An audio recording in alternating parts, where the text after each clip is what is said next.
Retour sur le plateau de politique, mais cette fois avec des journalistes, des éditorialistes de la presse qui comptent sur la place de Paris. Je vous les présente, Christian Macarian, directeur adjoint de la rédaction de l'Express, Yves Tréhard, directeur adjoint de la rédaction du Figaro, Joseph Massescaron, directeur adjoint de la rédaction de Marianne. Ça fait beaucoup de directeurs adjoints. Ça fait beaucoup de directeurs, oui, j'ai remarqué. Oui. Et Antonin André, vous n'êtes pas directeur. Je suis l'intrus. Vous êtes l'intrus, cherchez l'intrus. Vous êtes journaliste à Europe 1, mais c'est votre heure de gloire puisque vous venez de sortir avec Karim Rissouli qui travaille à Canal+, eh bien un livre qui a mis un choc au PS, qui a mis le feu partout. Hold-up, arnaque et trahison. C'est un peu un remake d'Arsenic et vieille dentelle au PS, où en quelque sorte vous expliquez que l'élection de Martine Aubry à la tête du Parti socialiste est une construction politique orchestrée par les Fabiusiens et les Strauss-Kahniens. Et votre livre commence avec cette phrase quand même assez ahurissante: on ne prend plus de gants, cette fois vous bourrez les urnes. Et c'est ce 21 novembre, et c'est le conseiller politique de Martine Aubry à la mairie de Lille qui appelle une secrétaire de section à Lille. Ça commence comme ça. Oui, mais la politique, c'est pas justement que de la dentelle, hein, c'est aussi violent. Et en l'occurrence, sur cette élection en particulier, dont tout le monde savait qu'elle allait être extrêmement serrée, certains avaient intérêt à ce que, à tout prix, ni Ségolène Royal ni Bertrand Delanoë ne l'emportent. Et ceux qui avaient ces intérêts-là ont tout mis en œuvre pour que ce ne soit pas le cas. Ils y sont parvenus au prix, on le démontre dans le livre, au prix de, entre autres, de fraude, parce qu'en fait, rien ne marche. Dans ce qu'ils avaient imaginé, dans la construction, le vote de la motion, ça marche pas, puisque c'est Ségolène Royal qui est en tête et qui crée une dynamique. Et puis, pareil, pour le vote, ça ne marche pas, puisqu'elles sont dans un mouchoir de poche. Oui, la dynamique électorale, à ce moment-là, on s'en souvient, au vote d'émotion, Ségolène Royal fait la surprise, puisqu'elle arrive en tête alors que personne ne s'y attend et que tout le monde lui savonne la planche depuis 2 ans. Et puis, à l'élection au 2e tour, on s'attend effectivement à un vote extrêmement serré. Et c'est là que, pour ne pas laisser trop de place au hasard, hein, ou en tout cas au choix juste démocratique des militants, certains autour de Martine Aubry ont pris des assurances. Alors, on ne sait pas en réalité si Martine Aubry aurait été élue sans la fraude. Ça, on ne le sait pas et on ne le prouve pas dans le bouquin. Ce qu'on prouve, c'est qu'il y a bien eu fraude, avec preuve à l'appui, document à l'appui. Justement, vous les notez. C'est ce que certains peut-être vous reprochent dans la presse aujourd'hui, c'est que ces preuves, vous ne les écrivez pas, vous ne les publiez pas. Non, on ne les publie pas parce que, d'abord, ce livre est un livre politique dans lequel cette partie de l'histoire est un chapitre parmi 10 chapitres, puisque ça balaye l'histoire du Parti socialiste, du Congrès aux européennes. Par ailleurs, on n'est pas le canard enchaîné, donc on n'a pas publié de facsimilé. Si on nous attaque en diffamation, nous montrerons ces preuves. On est journaliste sérieux, on n'accuse pas sans preuve et surtout pas sur des accusations aussi graves. Alors peut-être là une réaction de nos amis éditorialistes, peut-être sur ce livre qui a mis le feu partout. Christian, c'est quand même pour le PS qui se part de vertus démocratiques, c'est un peu la honte. Je me réjouis toujours qu'un journaliste fasse du journalisme, donc je m'incline devant mes 2 confrères qui nous apprennent quelque chose d'assez important concernant le PS, mais au titre du commentaire, je vois mal comment dire autre chose que pauvre PS. Alors là, du coup, je vois plus très bien ce qui reste. Cette chute vers le bas. Quand on veut absolument à tout prix rester optimiste, il y a peut-être un salut à descendre aussi bas, mais honnêtement, là, c'est une descente en flammes. Ouais, Joseph Massescaron, quelle est votre réaction? Alors, malheureusement, j'ai pas lu le livre, j'ai lu des extraits. Moi aussi, je me félicite parce que j'aime bien toujours, évidemment, que lorsque la micropolitique, ça a aussi ses vertus, comme il était rappelé. Même si, alors l'auteur va peut-être répondre, on dit, alors moi j'aime pas ce type d'argumentation, mais on dit par exemple Ségolène Royal a fait de même avec peut-être les grosses fédérations, celle des Bouches-du-Rhône, enfin qui lui étaient acquises, et puis ça s'est fait traditionnellement au PS, ce qui n'est pas en soi d'ailleurs une raison, c'est pas parce que ça s'est fait dans le passé au Parti socialiste pour l'accepter là, alors que l'enjeu était majeur. Non, pour moi, ce qui me, juste pour décaler, mais c'est pas si décalé que ça comme remarque, quand je lis ce livre le passage en effet, les extraits en tout cas, ce qui me frappe, c'est que je dis mais attendez, voilà le Parti socialiste qui aujourd'hui nous propose des primaires à l'ensemble de la gauche. Voilà un parti qui n'est pas capable, en son sein, n'est-ce pas, d'avoir une véritable vie démocratique et de l'assumer.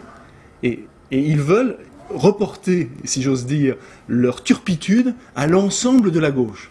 C'est quand même... Parce que s'il y avait... Nul doute, très franchement, je ne vois pas pourquoi telle fédération, celle du Nord par exemple, cesserait tout d'un coup, miraculeusement, s'il y avait des primaires étendues à toute la gauche, de bourrer les urnes. Je ne vois pas pourquoi.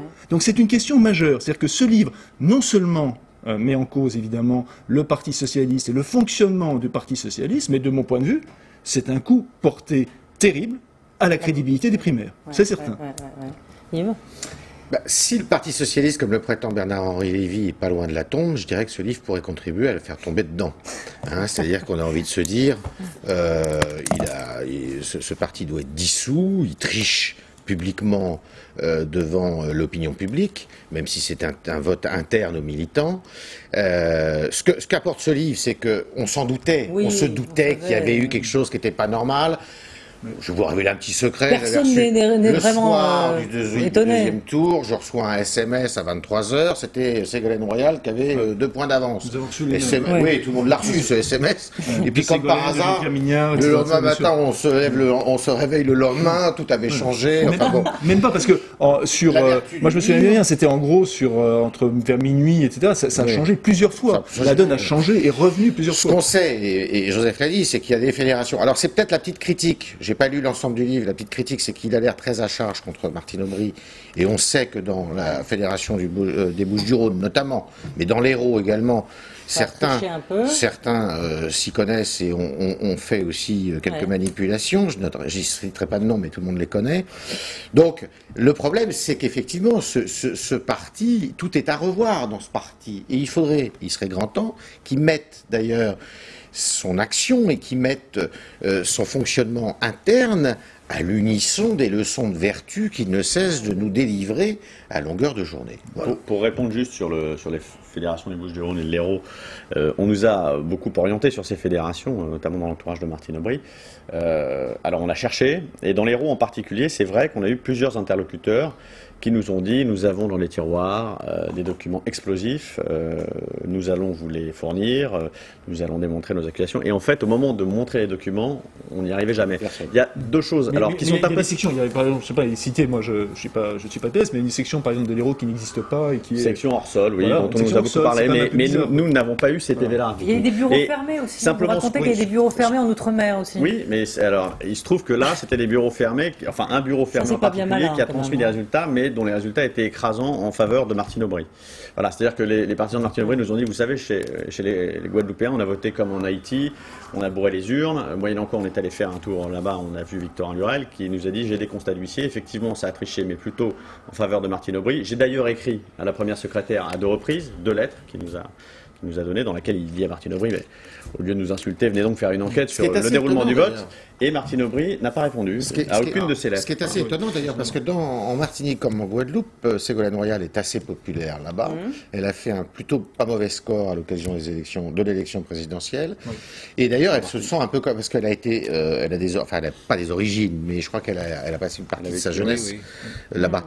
Et d'ailleurs, quand il y a eu les événements au début de l'année, elle s'était vite dépêchée d'aller là-bas pour saluer M. Domota. Pour terminer aussi sur ces fédérations du Sud, nous, ce qu'on a cru comprendre aussi dans cette enquête, c'est qu'on avait d'un côté des gens très organisés, très pros finalement, dans la façon de faire de la cuisine, et en face des gens qui étaient un peu plus artisanaux dans leur fonctionnement. C'est sûr. Voilà. Moi, notamment, on va pas donner des noms parce que ça n'intéresse personne. Mais si on met Jean-Christophe Cambadélis face à Jean-Pierre Mignard, c'est forcément le prime de Jean-Christophe Cambadélis. Notamment, il y a eu des ratés entre les 2 tours, c'est-à-dire que Menucci, le soutien de Ségolène Royal des Bouches-du-Rhône, avait promis qu'il enverrait des émissaires dans le Nord pour contrôler les bureaux de vote, moyennant quoi il n'y avait pas d'émissaires dans le Nord au second tour. En revanche, je peux vous assurer que dans tous les bureaux de vote de Bouches-du-Rhône et d'Hérault, des mandataires d'Aubry, il y en avait, et ils ont surveillé de très près le scrutin. Donc il y a aussi un amateurisme d'un côté, un professionnalisme de l'autre. Bon, les plus pros l'ont emporté. Il y a une tradition dans le Sud, vous vous souvenez, au milieu des années 80, il y avait la fameuse histoire de la fédération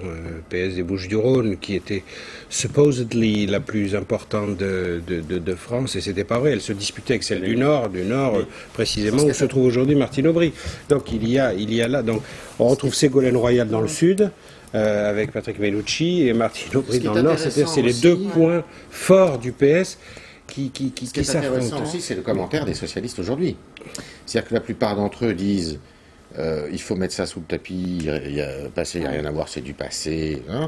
Ils n'ont pas tout à fait tort d'ailleurs. Mais alors, il y a les commentaires offusqués et indignés de M. Mélenchon. Alors lui, il est sorti du PS, donc il peut taper. Hein.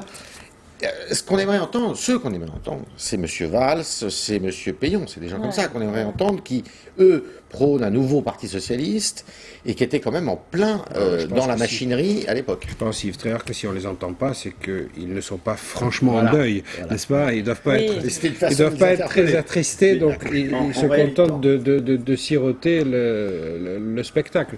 Moi, je crois qu'en essayant d'élever les choses un peu, quand vous mettez ça en rapport avec des choses qui ne sont pas comparables, hein, mais tout de même l'histoire de Loïc Châtel qui convoque quasiment des figurants quasiment pour voilà, et de Nicolas Sarkozy qui contrôle, qui fait contrôler ou autour duquel on fait contrôler la hauteur de l'assistance, la taille de l'assistance de manière à ce que ça ne produise pas d'effets télévisuels supposés désagréables.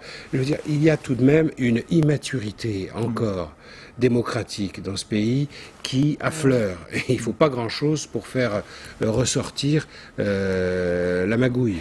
Et ça, c'est quand même... Pour pousser encore plus loin ce que vient de dire Christian Macarian très justement, aujourd'hui, aussi bien à droite qu'à gauche, en fait, l'idée c'est que le peuple est un peuple de figurants. Les militants sont là pour être des figurants. Aussi bien les militants qui sont censés voter que les militants qui sont censés accompagner les déplacements du ministre ou du président de la République. On est dans un peuple de figurants. Voilà. Et ce qui, en effet, comme Christian même quand ils votent, et même quand ils votent, ce sont des figurants. En partie, ce sont des figurants. Donc ça, c'est un premier. En effet, c'est un premier problème. Le deuxième problème, c'est l'absence de système de régulation. Et c'est ce que montre d'ailleurs ce livre, parce qu'il y a d'autres épisodes que je pense qu'on va y venir, hein, que celui-ci, c'est l'absence de système de régulation au Parti socialiste. Avant, il y avait des systèmes de régulation. Il y avait des autorités morales. Alors on faisait venir parfois soit Robert Badinter, soit Lang, soit Rocard. Alors le problème, c'est que faire venir maintenant Rocard... évacués du Parti voilà, socialiste. ils ont été évacués. C'est ça le problème. Donc absence de système de régulation. Et alors, on ne voit pas où, d'ailleurs, ce système de régulation peut se faire ailleurs qu'au sein du Parti socialiste. C'est un vrai problème politique. Et puis... Effectivement, qu'il y a une espèce d'autogestion, en fait, dans ce parti. Absolument, c'est qu'on est dans l'autogestion. Et puis, le dernier point, quand même, vraiment, si j'insiste là-dessus, c'est vraiment, même si on n'en a pas parlé, mais c'est vraiment la question des primaires. Très franchement, la question des primaires se trouve vraiment, mais profondément handicapée par ce livre. C'est vraiment un missile. L'autorégulation, il a été suggéré peu après le scrutin du mois de novembre que Robert Badinter soit appelé, c'est Jean-Pierre Mignard, je crois, qui avait suggéré cela, et finalement ils y ont renoncé. Ce qui est assez étonnant dans cette histoire, c'est que la perdante, Ségolène Royal, a très vite rangé son amertume, je dirais. Alors parce justement, que, on la force un petit peu, certains... et là, aujourd'hui encore, j'ai l'impression qu'à la sortie de ce livre, elle hésite. Elle ne sait pas trop ce qu'il faut parce qu'on est encore là dans la posture. Non, pardon, c'est très bien ce qu'il faut faire. Il y en a qui essayent, apparaît-il, de la calmer un peu. Elle n'a aucun intérêt. Elle ne fera pas pour la simple... Non, mais c'est pas parce que c'est du passé. C'est pas parce que c'est du passé, c'est tout simplement parce que... Pardon, Yves Tréhard, c'est tout simplement parce qu'on est dans un temps, dans un timing, dans un tempo. Il y a les échéances régionales. Il est invraisemblable de rouvrir ce dossier à la veille des régionales. C'est ce que j'allais dire. Mais aujourd'hui, comme au mois de novembre, elle n'en a pas rajouté là-dedans. Ça a duré très peu de temps. L'effet principal de tout ça, c'est que à bientôt 40 ans, hein, dans 2 ans, enfin un peu moins de 2 ans, le Parti socialiste est liquéfié. L'idée socialiste et le projet socialiste sont inexistants. La direction est décrédibilisée. Les militants sont découragés, si ce n'est dégoûtés. Honnêtement, c'est pas un spectacle très réjouissant. Alors peut-être que Nicolas Sarkozy trouve ça très amusant, probablement, mais je suis pas sûr qu'à ce degré-là de décomposition, ce soit très avantageux. Est-ce qu'on peut quand même être honnête? Soyons quand même honnêtes. À ma connaissance, il n'y a qu'une formation politique en France qui respecte véritablement la vie démocratique et qui s'y donne, c'est les Verts. Parce que l'UMP, c'est pareil.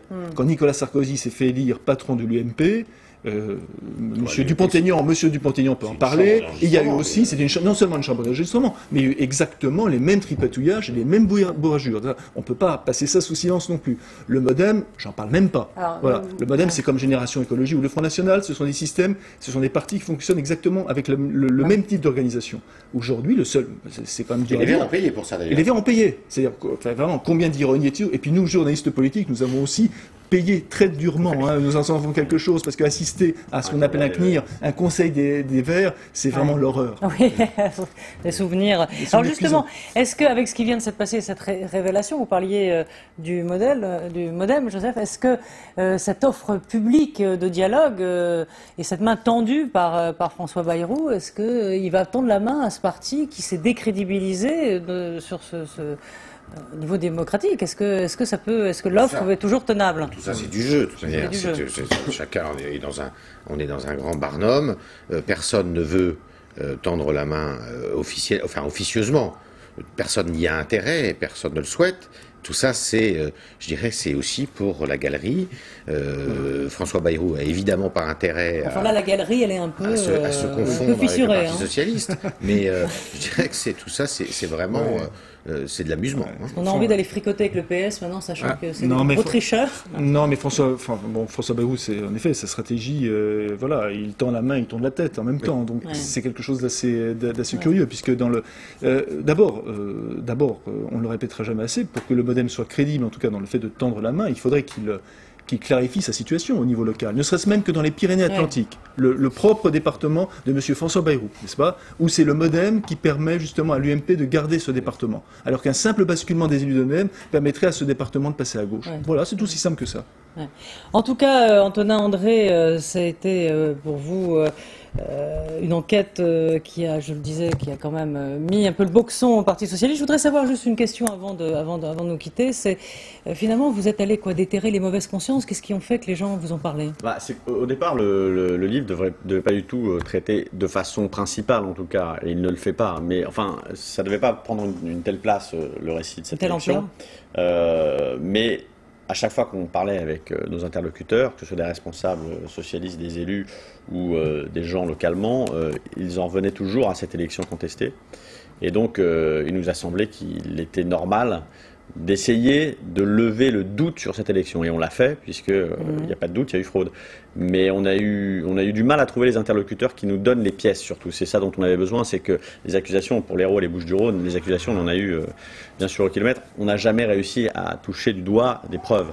Sur l'île, eh bien, on a trouvé des gens assez courageux pour prendre un risque, parce que je sais qu'aujourd'hui encore, pour eux, c'est compliqué, pour nous donner des documents qui nous permettent d'être affirmatifs. Merci à tous d'être venus sur ce plateau. C'est déjà la fin, c'est court, hein, mais on se retrouve plus tard en tout cas. Donc je rappelle le titre de votre livre, Antonin André, donc Karim Rissouli, Hold Up, Arnaque et Trahison aux éditions du Moment. Merci à tous les quatre, à bientôt.